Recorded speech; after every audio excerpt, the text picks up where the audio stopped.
I'm John Biethan the Producer here, and I told you on the last episode number 148, which featured Pam Klein, that it was Kim Shea's last episode as one of the co-hosts here. Well, I was wrong, as I finally managed to revive this episode Kim recorded back in April 2021, which had lots of technical difficulties. And I do think you'll find this episode was absolutely worth saving. Mushroom Revival, featuring Alex Dorr.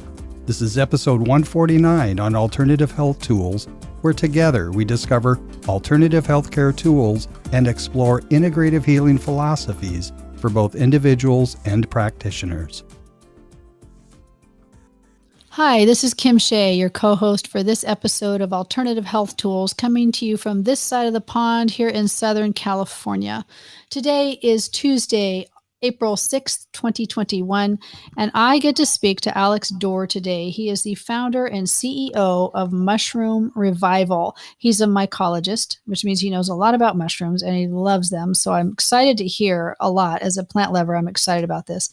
He has a podcast called the Mushroom Revival Podcast, or just Mushroom Revival Podcast. And his website is mushroomrevival.com. And all of these links will be in the show notes, so you can go check them out. So Alex, welcome so much to Alternative Health Tools. Thanks. Yeah, it's a pleasure to be here. Thank you very much. Tell me about your background. How'd you get into this? You know, it's a long and winding story. It's less of how I got into mushrooms and how mushrooms got into me. But really, it started with my own health journey. When I was younger, I got diagnosed with chronic depression, anxiety, and then following Lyme disease. And through that journey, I committed myself to living and leading a healthier way of life. And through that journey, I discovered the supportive effects of functional mushrooms on overall health. And through that discovery and just through bettering my own health, it opened the door to all possibilities that mushrooms had. I read every book, took every class, watched every video. It finally led me to an internship that I begged them that I'd work for free if they just taught me the ins and outs of functional mushrooms on an industrial scale, right? And so I saw a farm. I toured every farm in Nevada and California and all these different states, and took more classes. But it wasn't until I went to Ecuador, I was doing a field study, studying different ecosystems and biodiversity in those ecosystems. And in the Amazon rainforest, you can imagine there's a ton of mushrooms. And so and I was in a part of Ecuador at one point, which was the most biodiverse place in the world, and was finding mushrooms left and right, and was just totally fascinated by them. One kind of mushroom in particular called cordyceps, which actually grows out of bugs. And it's pretty wild. It's right out of a sci-fi film. And it just blew my mind. And seeing these different ecosystems living in symbiosis was totally fascinating. But on the total flip side, I was seeing the anthropogenic effects on them, or the human effects on biodiversity. So, we got oil drillers, people cutting down trees for lumber, and the list goes on. And it just really tore my heart open, right? And I was seeing, I was staying at this research station, which was actually an old or closing oil drilling site, and was seeing, unlined pits of oil in this super biodiverse region, and interviewing, the indigenous Waorani tribe that lived there, and was just seeing how their way of life was being displaced by, this really toxic industries. And also at the same time was reading how mushrooms can actually clean up oil spills and, could just really solve a lot of our world problems. And I was like, wow, I got to do something, right? And just having that firsthand experience, I really knew I needed to go back home and do something. So I changed my major, to mycology, got my degree in mycology. And my final thesis, I actually wrote a book, which was called the Mycoremediation Handbook. And this book was all about how mushrooms and fungi can clean up toxic waste in our environment, and kind of a grassroots guide of how people can grow mushrooms as well. And through that journey, it really brought up upon this 10,000 feet view of, okay, what other ways can mushrooms and fungi really help the world and also people in it, and their health and well-being. So that's where Mushroom Revival started. And actually in my basement, and then my living room, and then, I was actually sneaking into the local university lab at midnight to use their equipment to start growing these mushrooms and, making these different supplements and, selling them to anyone that I could, mostly friends and family at that point. But it grew, and we ended up becoming the largest and only certified organic Cordyceps militaris mushroom farm in the Americas, and doing the first in the world ever research on that mushroom and all these different mushrooms. And, we've been in business for about 3 years. I'm the founder and CEO, as you just said, and we've grown from my basement to being a global business. We have connections all over the globe, making these products and educating people, and really making sure people know how incredible mushrooms are. So, we focus on supplements right now, but it really goes beyond that. We plant a tree for every product that we sell, and we planted it's coming upon 40,000 trees all around the world, and wow. It warms my heart just hearing the reviews of people, and just knowing that we're planting the trees, just making the world a better place with mushrooms. Yeah, it sure sounds like it. That's amazing. Yeah, your website's a little behind. I think it's like at 33,000 trees or something like that, which is a lot, but then 35,000 or 40,000. Yeah, we're about to plant 10,000 more trees in the next coming weeks on Earth Day. So that's really admirable. That's fantastic. Yeah. So, now you have on your website, and by the way, if you're listening, you've got to check out his website. It is stunning. The pictures of the mushrooms are just so beautiful. Everything looks really pretty. And like the turkey tail mushroom is just gorgeous. These ribbons of color going throughout it. It's really very lovely. So let me ask you, when you're talking about supplements, your supplements are mostly in the form of tinctures. Is that correct?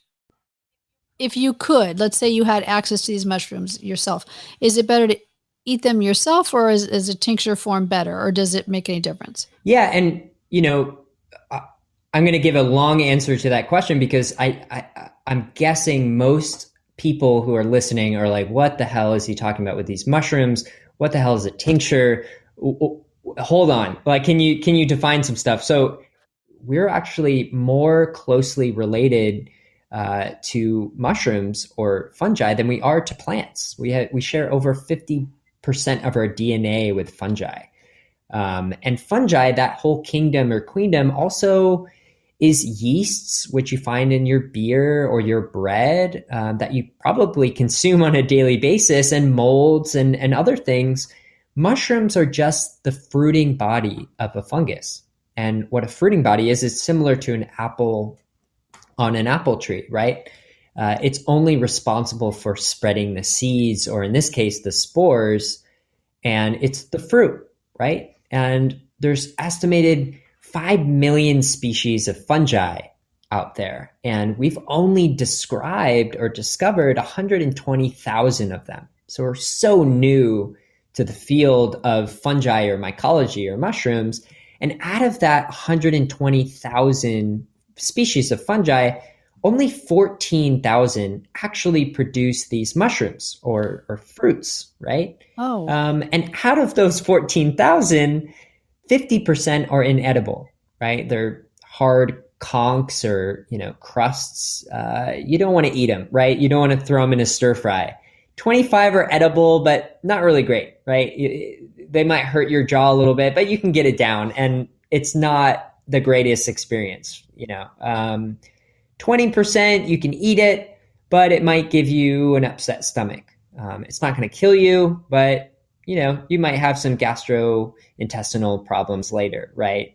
And then 4%, only 4% of that 14,000 are super tasty, right? That you find in the grocery store that you were just talking about, that you want to throw in your stir fries, you want to throw in your salads maybe, or something else.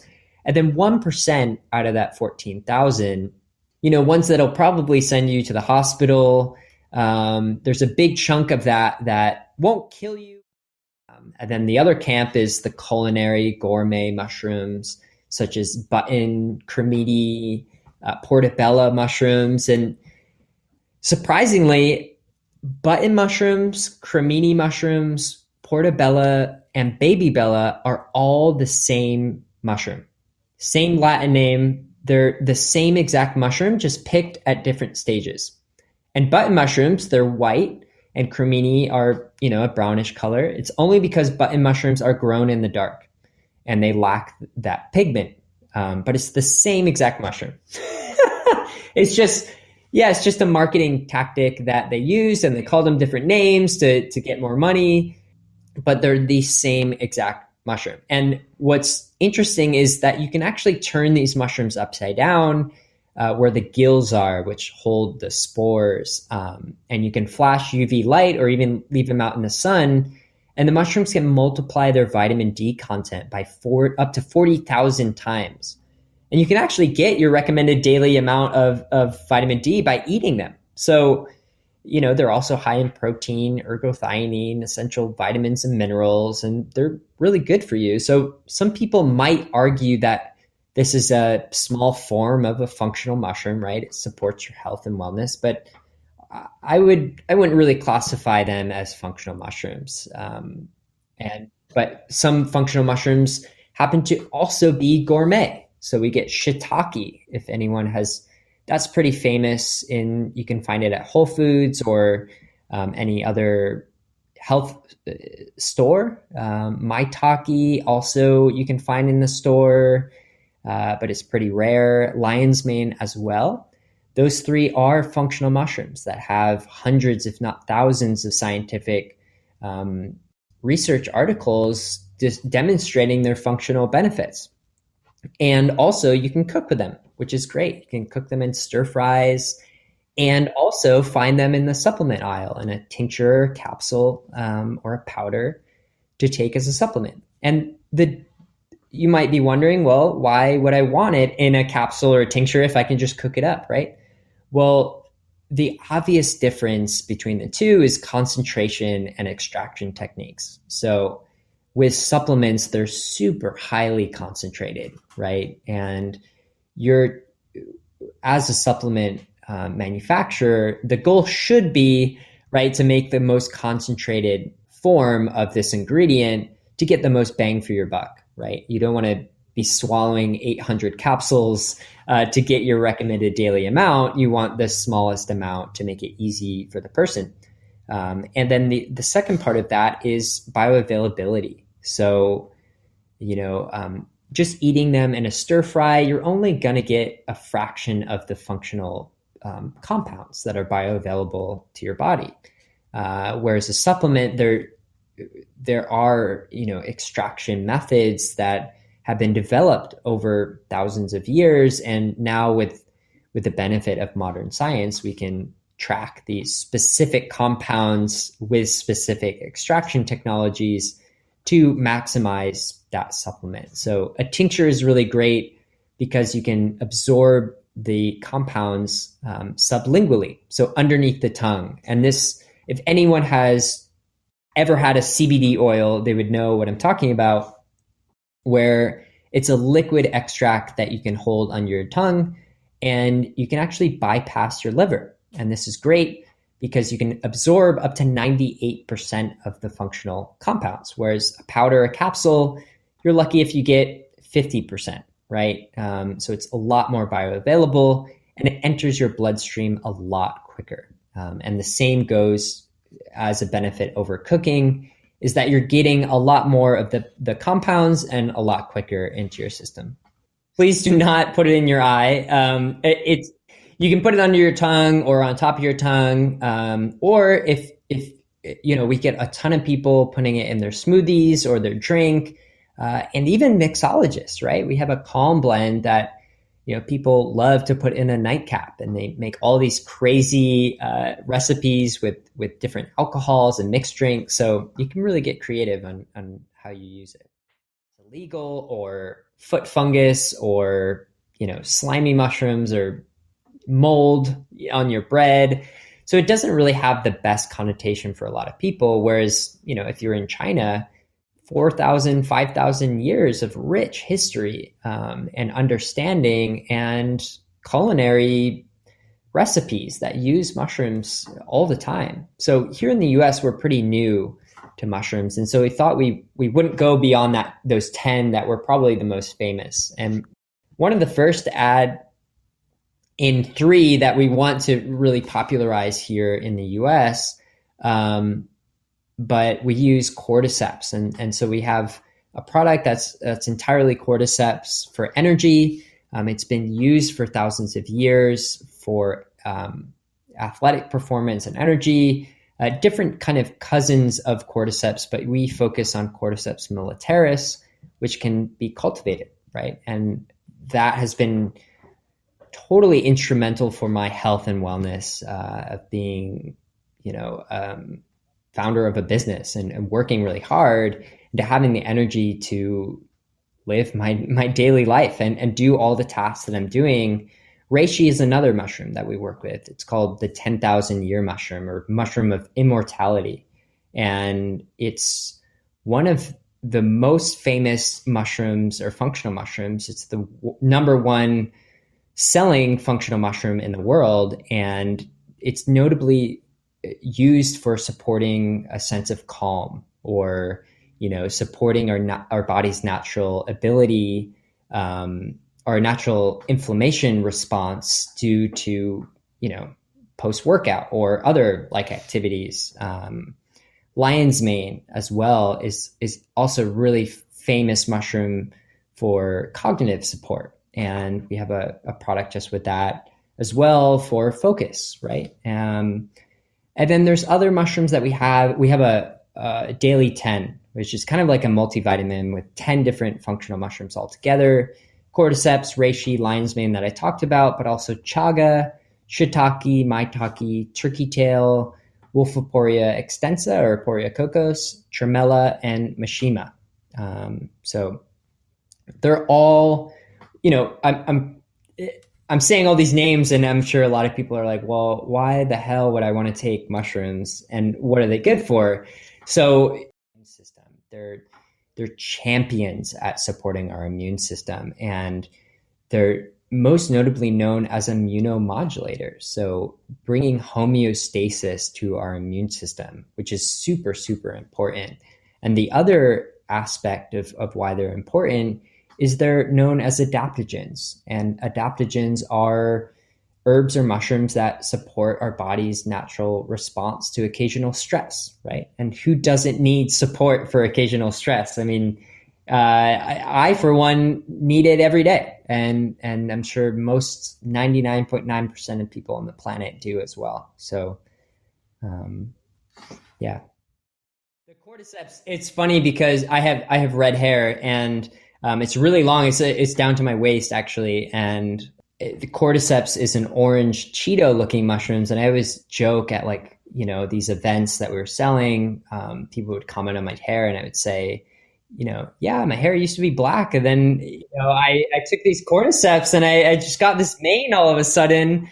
Yeah, they've been instrumental for my health and well-being, for my cognitive function, for my energy, my, natural transition to get a good night's rest. I mean, it's super, super important with like reishi, and my body's natural inflammation response post-workout, and that adaptogenic quality for occasional stress. I mean, it's so many benefits, and just supporting my immune system and knowing my system is just operating at its full potential. And I'm not as worried traveling or, being around people, when there's seasonal change, or things like that.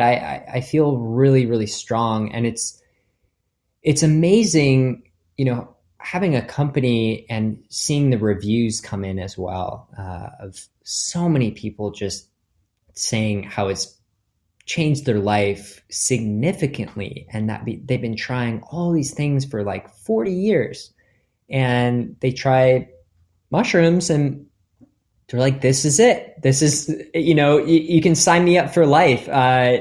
This is all I need, along with, healthy lifestyle practices and things like that. But, it's really exciting, going back to what I was first saying, to see people's reactions and seeing it actually work, but at the same time, having a positive impact on the planet, and knowing that it's not only making the world a better place for human health, but also the health of the planet as well. Yeah, that brings up a point then. So, sometimes when we're growing different things, it can be very hard on the land, on the soil. It takes an impact on it. There's a lot of fertilizer that goes into it, a lot of water. I won't name any specific products, but some things can come at quite a cost to everything around it and the ecosystems around it. And then the mushrooms, what's involved with growing a mushroom? Yeah, mushrooms are one of the most eco-friendly, or it can be, crops that you can grow. And, how they work in our ecosystems, they're the great recyclers, right? So without fungi, organic matter would continue to pile up, right? They have the means to recycle really dense organic matter. So when a tree falls in the forest, right, fungi come along with the help of bacteria and create soil. Up to 70% of carbon wouldn't be sequestered in the soil without fungi. And this is one of the reasons I wrote the book, because they have such an amazing impact on our ecosystems to really solve a lot of our world's problems, right? With carbon and toxic waste and things like that. And they really don't need to be grown with any fertilizers. I don't know a single mushroom farmer that uses any chemicals. Whereas plants, some plants you need it. I don't know a single mushroom farmer that uses it, because you don't really need to. They're really aggressive, and they love just decomposing organic waste. And with that, a lot of the substrates that mushrooms grow on are agricultural waste. So we can use these waste products that would be thrown into landfills, or even, composted at best. We can compost it and still turn it into soil, and also grow functional ingredients and food. So that's what makes mushrooms really amazing to grow. And, our reishi, for example, are grown on hardwood logs, buried underground in these hoop houses on the sides of mountains, and with natural springs coming through, and it's in the sun, and no need for any fertilizers. And we're pretty rigorous with our testing. All of our products are USDA organic certified. We test for heavy metals up to 6 different times. We test for residual pesticides and things like that, because there's always a chance with the wind, it might blow over from another farm or something like that. And I think they're an incredible gateway for people who want to learn how to grow at home. They're really fun. They're super fun, and they are incredible teachers for appreciating death, and that's a topic that a lot of people cringe at, especially living in the United States or North America. We're really uncomfortable with the topic of death, but fungi are the great recyclers, right? And the stewards of our planet. And there's a lot of beauty in decomposition. And through growing mushrooms, we can see that decomposition process happening, and we can see life in a compost pile, right? That whole description was beautiful. You're an artist. It's interesting listening to you speak. It really is. It's like you love these in a really beautiful, soulful way. It's really nice to hear. The carbon, I wasn't aware that the soil held so much carbon. And so is it possible that mushrooms could be somehow functional for solving some of our climate change and global warming? Is that something that they can do too, in addition to helping us?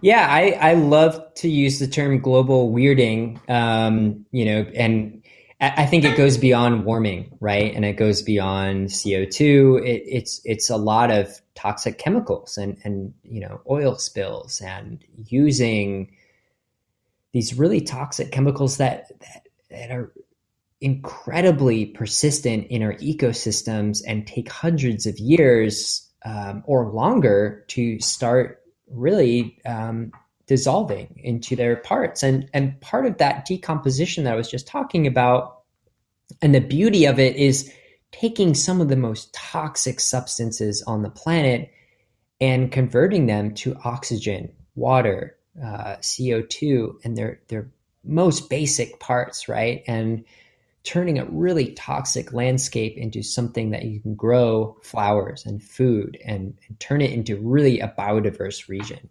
And fungi can help with that, right? So that's the study of mycoremediation, and part to something called mycorrhizal fungi. And mycorrhizal fungi are just fungi that connect to the roots of trees and plants. Up to 95% of terrestrial plants have this connection. And it's really, people refer to it as the wood wide web or the internet of the forest, because this connection to the plant roots allows for greater water sequestration. It allows the fungi to mine different nutrients like nitrogen in the soil and transfer it to plants and trade different nutrients with the plants, and also connect with other plants in the ecosystem. And so they're able to send messages and even nutrients to other plants in the forest. So if a plant or a tree is getting a ton of sunlight, a ton of nutrients, and one tree is in the shade, it's not in the best soil environment, the one tree can send nutrients to the other tree. So it's really beautiful, the way fungi interact in our soils and our ecosystems, and that we can use it to clean up our mistakes, right? There are fungi that we're finding that can even degrade plastic. And we're finding, dozens and dozens of different species that we can use to degrade different types of plastic. So the islands of trash and our oceans, the size of Texas, we can start cleaning up and breaking down into safe parts with the help of fungi and bacteria and solutions that are already in front of our eyes. Nature holds all the answers. We just have to quiet down and start listening. Even have that mechanism within themselves, even without the help of fungi. There's a great book called The Secret Life of Plants, and it's kind of an old book, but it describes a lot of these stories and scenarios of plants have consciousness, right? And way more than we actually realize. And it's really, we can get kind of egoic in our human meat suits, and we're thinking we're so smart and we're so intelligent and so conscious, but it really speaks to how unconscious we are and unsophisticated and not intelligent, because we cannot communicate with the natural world and we have no idea what's going on around us. And it really, the natural world has its own ways to communicate cross species, and we don't, so that really speaks to how much we have to grow and how much we have to learn how to connect with the world around us. I think we're one of the only species that isolates itself and thinks we're actually separate from nature. And luckily, we're figuring it out. And I'm glad that we can hop on this podcast and have people tune in and really start questioning, right, the world around them and connect with a whole kingdom or queendom, which is fungi, right? This is a whole kingdom or queendom of life on our planet that most people interact with if they drink beer or pretty much any fermented beverage. They are consuming fungi. In so many other ways, cheese or a lot of fermented things they use fungi, right? And so, penicillin, it's derived from a fungi, a mold, and it's saved hundreds of millions of people's lives. And LSD, even if some of your listeners maybe were alive in the 60s and maybe experimented back in the day, that even is derived from fungi. And so we interact with fungi. We're even breathing in hundreds of mushroom spores every breath that we take. And so whether we like it or not, we're connected to the natural world and fungi. And so that's really special. And I thank you for hosting this show and to tell your audience about, fungi, which is super cool. It is really cool. And you've got a cool product, and it's really neat to learn so much from you about it. So tell me about your podcast then. Are you interviewing other people, or are you basically educating everybody and teaching during your sessions, your episodes? Yeah, we mostly, so it's called the Mushroom Revival Podcast, and it's with my partner who I actually met her at a mushroom conference, and we grew the cordyceps together, and our first date was actually mushroom hunting, and we decided to co-host this podcast. And we both love mushrooms, undeniably, and we have dedicated our lives to it. So to be able to co-host the show together is super special. And so mostly we bring on guests and experts from all around the world on various topics, whether it is microremediation that I was talking about, or functional benefits, or, fermentation, or, radioactive waste, or I don't know, a ton of different topics. We have, close to 100 episodes right now in April 2021. And oh, wow. Congratulations. Thanks. And it's really fun. We have some episodes that we just handle ourselves if we want to dive deeper into a topic. But yeah, it's anything and all things mushrooms and fungi. Sounds great. I'm going to have to add that to my playlist because I'm looking forward to that. I love learning about all the plants and everything. And I had no idea the breadth of what mushrooms are doing and fungi are doing for the world. So I'm eager to learn more from you on that. I do want to go back to your hair for a minute, because I don't want to make it sound, because I want to be responsible here. And I don't want to make it sound like I'm saying this is your new hair product. But wouldn't you say that if a person is really healthy on the inside, that the hair would be reflective of that? Like if you were in really poor health, that might be something that you wouldn't see a gorgeous head of hair on something where the body is not getting all the nutrients that it needs and not getting all the supplements that it needs. That is a reflective of your overall health in this case. Not meaning you could not have hair and be in poor health, or you can still be in good health and not have a lot of hair. I'm just saying that it seems to be reflective of the fact that you're in really good health with whatever you're doing and you're using mushrooms. So, well, I appreciate that. And would that be correct? I'm not a doctor, and I don't know too much about hair. And my hair routine is very, very minimal. So, yeah, I can't say that our products will get you a mane of hair. Right. Of course not. Yeah. Okay. I just wanted to make sure I was clear on that too, where I wasn't saying this is going to solve all your hair woes, but it does seem to be that you look very healthy. Thank you. It seems to be whatever you're doing is working for you. So What else do you want to tell us? Because I don't have anything else to ask, and that's just probably ignorance on my part. But what else would you like us to know? Well, I think it's a cool story to talk about how humans even discovered mushrooms, right? And how our story began, and really how mushrooms began in the first place, right?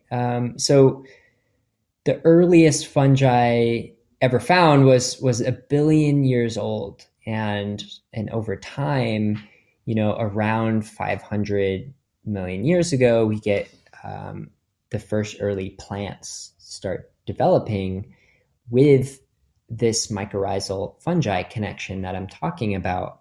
But even before that, there was lichen. If anyone is, you've probably seen it on trees or park benches, that kind of green foliage kind of looking substance on the surface of rocks or trees, things like that. That's actually a symbiotic relationship between fungi and cyanobacteria, or photosynthetic organisms. And, that was the early ancestors of plants that we see. And with this first terrestrial symbiosis between fungi and this early plant life, we get all the plants that we see today, right? And this is really special because it really puts a lens on our natural world, right? They're not just trees, they're not just plants, they're this symbiosis of many different organisms. And even ourselves, we're about 90% other organisms, right? We're understanding more about our gut biome, right? And our mycobiome of just billions of different probiotics and prebiotics and all these different, parts that make up our biome. So this is really special to look, we're not just a human, we're a symphony of symbiosis. And if we look at the natural world around us, it's a symphony of many different organisms collaborating together. And many of the functional benefits that we think of when we think of plants, they're actually derived from fungi, right? So spearmint, the actual smell of spearmint is not really from the plant. It's from an endophytic fungi inside the plant. So a fungi that just lives in the cell walls of the plant. And so as we dig into the natural world, we're just discovering all these different layers of how all these different organisms are coming together. And it's really a calling to us of, hey, we got to get our shit together and really come together. Let's stop creating a divide and, creating these invisible boundaries between ourselves and other organisms around us. Let's work together. Let's create this symphony, this symbiosis with everything around us. And, we find evidence of humans first consuming mushrooms about 20,000 years ago in Spain, and we found spores and an old, remains of a human. We find art about 8,500 years ago all around the world, whether they're stone statues in Guatemala or, cave paintings in, Russia or wherever it is. We see art popping up everywhere across the globe, honoring fungi and mushrooms. The first human that we found actually carrying mushrooms was in 3300 BC, and we get Otzi the Iceman. He was carrying two different types of mushrooms, one called birch polypore, which he was using, they think, to clear intestinal parasites, and the other tinderconch he was using to carry embers of a fire around. It's really cold, so to create fire is his only means of survival. And so we find that is really important and crucial we've used mushrooms for thousands and thousands of years for our health and survival, right? even in Socrates in 5th century BC was talking about agarikon mushroom as a cure-all. And at the turn of the century in 20 to 200 AD, we get various texts in China, in traditional Chinese medicine, actually the foundations of traditional Chinese medicine with the first and the second Materia Medicas. We're talking about various types of mushrooms and fungi. So we get the basis of herbalism and using these in a traditional way in written texts, more so than Socrates, and his writing was more philosophical, but these Materia Medicas in traditional Chinese medicine was more in-depth. And we started as a whole culture, as a global civilization, to get a little more in-depth in the 1900s, when we were developing a lot of these scientific procedures and equipment, where, penicillin in 1928, which I was just talking about, saved hundreds of millions of people's lives. In 1932, we get LSD derived from an ergot fungus. In 1948, you get cyclosporin A, which, if anyone doesn't know what that is, it's an immunosuppressant drug from Tolypocladium inflatum, a type of fungus. And they use it for organ transplants. So that actually made the practice of organ transplants possible, because before this drug, when people tried to do organ transplant procedure, the person's body would reject the new organ, because it thought it was a foreign substance, right? And it would reject the organ and they would die. With this drug, they're able to suppress that response enough to actually get a new heart or get a new whatever. And it saved a ton of people's lives and made that procedure possible. Then Taxol, we found some Taxol producing fungi, which is a pretty notable drug in and of itself. And, now we're starting to get into the shroom boom, right? Especially in North America with functional mushrooms and just really shining the light of how cool are mushrooms, period, right? For cleaning up the environment, for creating new faux meat or alternatives to styrofoam. Let's make these innovative functional mushroom products to put in everything you can think of to support health and wellness. So we're starting to really see functional mushrooms get the spotlight. And I'm really grateful for everyone listening. And if you've gotten this far, pat yourself on the back. You are now inoculated, and I don't think there's a turning back for you. And I guarantee you, if you step out in the woods, you will start seeing mushrooms left and right, and you'll be amazed of why you've never seen them before. And you'll see all these colors and shapes, and it's a beautiful, beautiful world. And welcome. Thank you. It's awesome to be here. It really is. I remember my kids and I had read a book. I read it aloud to all of them, called A Single Shard, but there's something about a tree ear in there, which is I don't know if you'd call it a mushroom or a fungus, where it kind of grows out. It's beautiful. Perpendicular to the side of the tree, and they're beautiful. And my kids would get so excited, like, oh, look, because they like to go see there was the yellow tree ear growing in a particular tree. And I've got some in the backyard, which are kind of pink, which I'd never seen before.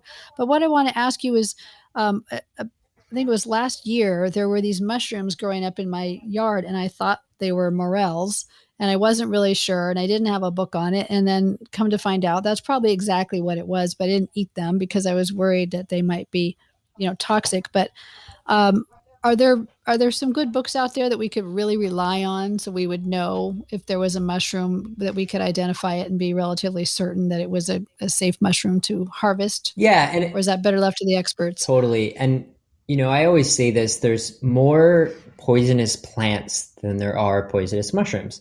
However, you still shouldn't take that fact and then go out and start eating mushrooms. And when you're new to, we're lucky that we have such a great relationship with plants, right? We can ID broccoli, we can ID all these dozens of different vegetables and plants. But when it comes to mushrooms, it's so foreign for a lot of people, especially like in North America, where, if maybe you had a grandpa in Northern Europe, you grew up mushroom hunting with him and IDing different species, but for most people, it's brand new. And for those people, I would really, even if you get a great ID book, a great one if you're living in the US is the National Audubon Guide of Mushrooms of North America by Gary Linkoff. That's an incredible book. And it's mostly, depending on where you live in the US, that'll cover most of it. And you'll probably want to look for a specific guide in your local region. But another great tip that you can do is to join local, Facebook groups. There's a couple really good Facebook ID groups where you can take a few pictures of underneath the mushroom, on top and to the side, just get all the angles and post it on there and say, hey, I found it under this tree at this time of the year and blah, blah, blah. Try to explain your environment. And there's a ton of people with a lot of experts who are in the group that'll post their, identification of it and tell you if it's safe to eat or not. And then with that as well, if there's probably a local mycology group around you. If you're not living in the middle of nowhere and you're by kind of a major city, then most often than not, there will be a mycology community. And you can join the group, and there's probably forays where they go out in the woods, and you can actually learn with these people. And it's a great experience just to get out in the woods, even if you don't find any mushrooms. Just to forest bathe and to be out in the woods is really incredible. And just to, move your legs and get out there. But I think those three resources are great for beginners. Okay, thank you. That's helpful. Now, getting back to your product, I know people who, I don't know what's wrong with them, but they don't like mushrooms. They won't even eat them. Like if I cook with them, they won't even eat them. So do your products, your tinctures, do they taste like mushrooms? Is someone going to take some of that and go, oh gosh, this is too much like a mushroom? No. And you know what? My brother is one of those people, and he takes our products. I'm one of those people when it comes to the button mushrooms or portobellos. I actually hate those mushrooms. And it's funny that I say that. I really, you really have to cook it the right way for me to eat it. Or else it's really slimy. It's a really pungent taste. And most 99% of people have no idea how to cook mushrooms, and they really mess it up. It's like Brussels sprouts or, eggplant, right? It's like if you mess up eggplant or Brussels sprouts, it's really bad. If you cook it really well, it's really delicious, but most often than not, you can really mess it up. Or like corn tortillas, you can mess it up so easily, right? And so that's my relationship with button mushrooms, and that's most people's relationship with mushrooms. That's all they know. That's all they know, and they think of this slimy, really pungent mushroom, and they say, I hate all mushrooms, right? Because they think that is all mushrooms, but there are so many other mushrooms that you can try that are so delicious, like truffles. Oh my God. If you actually get real truffles, there's a lot of fake stuff on the market, which will give you headaches, and it's not good. So get actual real truffles. Shiitakes are really good. Maitake is delicious. Lion's mane. You can do an egg wash in a bread, and it tastes like fish and chips. Like it's unbelievable. It's like breaded fish. And there's other just like black trumpets, chanterelles, really, really, really delicious mushrooms. But our products, they have, depending on the mushroom, have an earthy flavor, but nothing like button mushrooms. I really don't like that taste. And we add other things like lemon and ginger to help with the taste. Oh, nice. if it comes to it, a lot of people will put it in a drink and they can't even taste the difference.